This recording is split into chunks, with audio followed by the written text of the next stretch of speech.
பரிசுத்த ஆவியை பெறுவதற்கு முன்பாக பேதுரு சாதாரணமான ஒரு மனுஷனா தான் இருந்தாரு. அவர் எப்பொழுது பரிசுத்த ஆவியை பெற்றுக்கொண்டாரோ, பெற்றுக்கொண்ட மாத்திரத்துல அவர் போய் பிரசங்கிக்க ஆரம்பிக்கிறாரு. 3000 பேர் ரட்சிக்கப்பட்டார்கள். ஹல்லேலூயா.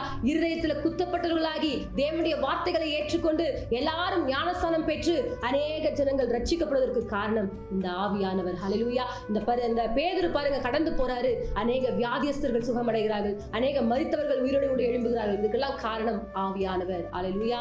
ஆகவே இந்த ஆவியானவர் விசேஷித்தமானவர். இந்த ஆவியானவரை நாம் துக்கப்படுத்தாதபடிக்கு இந்த ஆவியானவரை நமக்குள்ளாக நாம் வைத்துக் கொள்ளும் பொழுது, இந்த ஆவியானவர் நமக்குள்ளாக இருந்தார் என்று சொன்னால் இந்த ஆவியானவர் நம்மை கொண்டு பெரிய காரியங்களை செய்வார். ஹல்லேலூயா. இன்றைக்கு கூட இந்த ஆவியானவர் குறித்து வாஞ்சியே இல்லாமல் இருக்கிறீங்களா? உங்களை கொண்டு கர்த்தர் பெரிய காரியங்களை செய்யணும்னு சொன்னா நீங்க இந்த ஆவியானவரை உங்களுக்குள்ளாக வைத்துக் கொள்ளுங்கள். ஆவியானவரை இன்றைக்கு எனக்குள்ளாக வாங்கப்பான்னு சொல்லிட்டு நீங்க கூப்பிடுவீங்கன்னு சொன்னா இந்த ஆவியானவர் உங்களுக்குள்ளாக வந்து பெரிய காரியங்களை செய்வார்.